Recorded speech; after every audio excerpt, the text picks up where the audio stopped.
Everyone, আমি স্নিগ্ধা। তোমরা জানোই কিছুদিন আগে আমি গেছিলাম শান্তিনিকেতনে।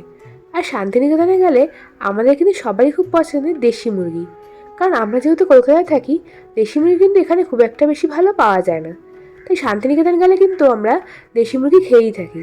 আর সেটাই আমি বানিয়েছিলাম খুব সহজ পদ্ধতিতে। আর তার জন্য আমি মাংসের আলুগুলোকে খুব ভালো করে ফ্রাই করে নিয়েছিলাম। আর মাংসের আলুগুলো ফ্রাই করার সময় আমি ওর মধ্যে দিয়েছিলাম নুন আর হলুদের গুঁড়ো। আর এতে করে কী হয়, মাংসের আলুটা কিন্তু খুব সফট হয় আর নুনটাও খুব ভালোভাবে আলুর মধ্যে ঢুকে যায়। আর তারপরে আমি আলুগুলোকে খুব ভালো করে ফ্রাই করে তুলে রেখে দিয়েছি। এরপরে ওই তেলের মধ্যেই আমি দিয়ে দিয়েছি কিছুটা কেটে রাখা পেঁয়াজ। আর পেঁয়াজগুলোকে দিয়ে আমি ওর মধ্যে সামান্য একটু চিনি অ্যাড করেছি। তাতে করে কী হবে, মাংসের কালারটা কিন্তু খুব ভালো আসবে।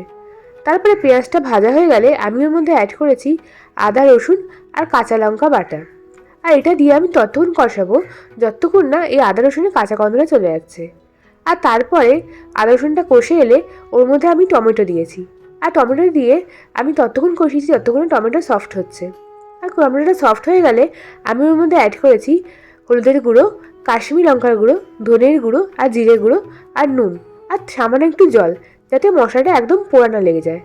আর তারপরে মশলা থেকে যখন কষাতে কষাতে তেল ছেড়ে আসবে, আমি তখন ওর মধ্যে অ্যাড করব জল ঝরানো টক দই। এরপরে দইটাকে ভালো করে মশলার সাথে আমি মিশিয়ে নেবো।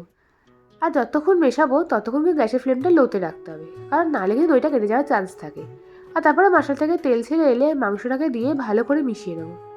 আর মাংসটা কিন্তু ভালো করে কষাতে হবে, কারণ নাহলে কিন্তু মাংসের টেস্ট আসবে না। আর যেহেতু আমি এটাকে প্রেশার কুকারে রান্না করবো, তাই জন্য মাংসটাকে কিন্তু একদম হাই ফ্লেমেই কষাবো। আর যখন মাংসটাকে তেল ছেড়ে আসবে, তখন আমি প্রেশার কুকারে মাংসটাকে দিয়ে ভেজে রাখা আলু আর পরিমাণ মতন জল দিয়ে 5-6টা সিটি দেবো।